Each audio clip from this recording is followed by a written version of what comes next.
Պարոն նախագահ, քիչ առաջ դուք ասեցիք, որ երաշխավորված խաղաղությունը չի կարող կախված լինել մեկ անձի տրամադրությունից, այս դեպքում Ալիևի տրամադրությունից, բայց Նիկոլ Փաշինյանը արդեն իսկ հայտարարում է, որ խաղաղությունը եկել է, խաղաղությունը սա է եւ ըստ ամենայնի առաջիկա խորհրդարանական ընտրություններին հենց այդ լոզունգներով էլ կգնան։ Այ Հայաստան դաշինքը ինչ է որպես այլընտրանք առաջարկելու, որովհետեւ Փաշինյանը հայտարարում է, եթե գան նախկինները, կլինի պատերազմ, ռևանշիստները հետ կգան, այ դուք ինչ եք սրան առաջարկելու եւ դուք կիսում եք այն տեսակետը, որ առաջիկա խորհրդարանական ընտրությունները Հայաստանի լինելիության մասին են, կամ կլինի Հայաստանի Հանրապետությունը, կամ Նիկոլ Փաշինյանը, եւ եթե կարելի է մի փոքր դիտարկում էլ դուք եւ ձեր գլխավորած թիմը եւ հատկապես դուք եք սովորաբար հայտնվում իշխանությունների քննադատության թիրախում նախկիններից, այսպես ասենք, ինչու են հենց սևեռվել ձեր վրա, ԿՊ-ն վախենում է ձեզանից եւ ձեր վերադարձից։ Շնորհակալություն։ Կներեք, այդ ԿՊ-ի հարցը ԿՊ-ին տվեք։ Դուք ունեք վերլուծություն ձեր մասով, ինչու են ձեզանից վախենում, որ դուք հնարավոր է վերադառնաք։ Շատ են սիրում նրանցամ։ Հա, հիմա չէ, իսկապես այդ հարցը հասցեատերը ես չեմ։ Հիմա երկու հարցեր, չէ, հիմա բաժանեք իրարից մի հատ ինձ ուղղակի հիշեցրեք, որ դուք ասեցիք, որ խաղաղությունը մեկ անձի տրամադրությունից չի կարող կախված լինել։ Հիմա դուք ասում եք, որ Նիկոլ Փաշինյանը ասում է, որ ես փոխվեմ, պատերազմ եւ այլն։ Եթե ինքը դա չի էլ ասում, ինքը ակնարկա անում դրան, որ մարդիկ այդպես ընկալեն այսօրվա իրավիճակը։ Իդեպ համարյա նույնը անում էր 21 թվականին։ Այն ժամանակ աշխատեց։ Հիմա ինչ որ չափով կարող աշխատի, բայց ինչ որ չափով։ Չի կարող լինել խաղաղություն քո հակառակորդի քմաչուկից կախված։ Եվ դու ուզում ես 100 անգամ ասի խաղաղությունը եկել է, չգիտեմ ինչ արել եւ այլն, դա մեկ է, եթե եկել է, ուրեմն եկել է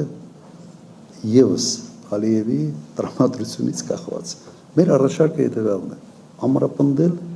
լուրջ երաշխիքային համակարգով։ Սա է մեր տրամադրությունը եւ համարում եմ, որ սա է միակ ձևը։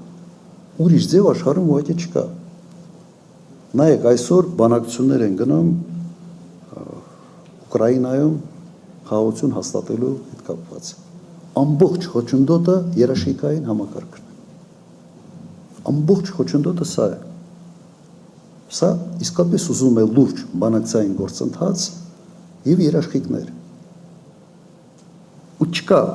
աշխարհում որևէ կոնֆլիկտ, որը առանց այդ երաշխիքային համակարգի կաղներ եւ կայուն զինադադարը կամ կայուն խաղաղություն հաստատել։ Նայեք Կիպրոսի կոնֆլիկտը։ Միջև այսօր այդ կոնֆլիկտը ըստ էության կոնֆլիկտ չկա, կարելի ասել խաղաղությունը հաստատվել է, բայց ՄԱԿ-ի խաղաղապահ զորքերը այնտեղ են։ Եվ կրկնեմ, չկա որևէ մի կարգավորած կոնֆլիկտ այս մոդելով, Նիկոլ Փաշինյանի մոդելով։ Ոչինչ չկա, գոյություն չունի։ Եթե կա, բերեք, օրինակները բերեք։ Ամենտեղ կան երաշխավորներ, կան երաշխիքային համակարգ, ՄԱԿ-ն է ներգրաված եւ այլն։ Եվ հիմնական ձգտողը երաշխիքներ ունենալու պետք է լինի այն կողմը, որը այս պահին ավելի թույլ կողմ է։ Ուժեղ կողմը չի ուզում երաշխիքներ։ Չի ուզում, որովհետև ինքը ուզում է քո կախվածությունը իրենից մնա մաքսիմալ բարձր մակարդակի։ Որ ինքը ինչ ուզի քեզ թելադրի։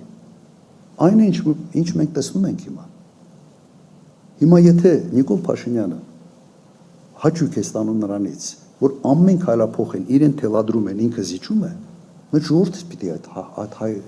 հաճույքը մեր ժողովուրդը չպիտի ստանա։ Օրինակները բազմաթիվ են։ Մինսկի խմբի, հիշում եք, ասում էին լուծարումը միայն խաղաղության պայմանագիրը կնքելուց հետո զիջեց հերթով բոլոր ուղղություններով։ Եվ սա վերջ չի ունենալու, որովհետև չկա երաշխիքային համակարգ։ Դեմ են տվել մի հայտարարություն, ասում այս հայտարարությունը կստորագրեմ, եթե ես անես, եւ դու թույլ ես։ Ոչինչ չեն արել գոնե թուլությունը հաղթահարելու համար։ 5 տարվա ընթացքում չի արվել ոչինչ, որ Հայաստանի ասենց ընկալումը եւ դրսում եւ ընկալումը ներսում փոխվի։ Անցած անգամ ես դրա մասին ասել եմ։ Իրեն ձեռ է տալիս, որ մենք լինենք թույլ, որ պատերազմ սկսելու սպառնալիքը մշտական, ասենց ներկա լինի մեր հասարակության մոտ։ Իրեն դա ձեռ է տալիս, որովհետեւ այդ սպառնալիքը ինքը օգտագործելու է վերընտրվելու համար։ Մեր ժողովրդին սա ձեռ է տալիս։ Ունակից ձեռ չի տալիս։ Ես կարծում եմ, որ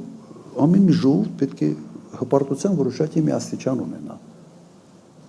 Ու իմ տպավորությունը այնպեսին է, որ մեր հասարակության մոտ ինչ որ բան փոխվել է։ Ամենայն դեպս նաև ձեր հրապարակումների, ձեր տարբեր կարգի նաև հարցումների փողոցային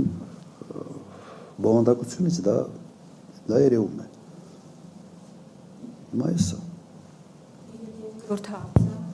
Այս ընտրությունները նրա մասին են, արդյոք որ կամ կլինի Հայաստանի Հանրապետություն կամ Նիկոլ Փաշինյան։ Նայեք, Հայաստանի Հանրապետություն բոլոր տարբերակներով լինելու է։ Որի Հայաստանի Հանրապետության բովանդակությունը ինչպեսին է լինելու։ Հայաստանի Հանրապետությունն է լինելու Հայաստանի համար, կամ Հայաստանի Հանրապետությունն է լինելու առանց Սյունիքի, կամ Հայաստանի Հանրապետությունն է լինելու առանց հայ առաքելական եկեղեցու, անունը մնալու է։ Իմ տպավորությամբ այս պայքարը, այս ընտրությունները իսկապես ունիկալ ընտրություններ են լինելու, որտեղ լինելու է Հայաստանի Հանրապետության էության մասին, առաջի հերթին։ Մենք հայ ժողովրդի հանրապետություն ենք ունենալու, թե չգիտեմ ինչ։ Անդեմք, անմշակույթ, առանց պատմության, առանց հասկանալի ինչ որ բաների լինել, արինցերների։ Իմ մոտ տպավորությունը սա է։ Իրեն թվում է, թե եթե մենք ասենց այդ մեր ազգային ամբողջ բովանդակությունը եթե մի կողմ դնենք, եթե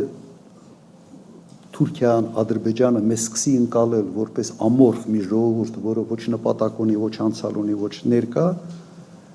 որ մեզ չեն դիտելու որպես սպառնալիք ու մեզ հանգիստ են թողելու։ Հանգիստ չեն թողելու։ Դու հենց այդ վիճակում Վանես լավ ուտելիք ես դառնալու քաղաքական, աշխարհաքաղաքական ուտելիք կուլ տալու համար։ Դες չի լինում, միջազգային հարաբերությունները այդպես չեն աշխատում։ Որովհետև դու նման վիճակում բարեկամ էլ չես ունենալու։ Դու մոռացկան, աշխարհաքաղաքական մոռացկան ես դառնալու։ Մի անգամ ասել եմ, չէ՞, սենց Ռեմբոյը գիքոր է դառել։ Հիմա այդ գիքորի վիճակում է, այս դիամեցեկյան։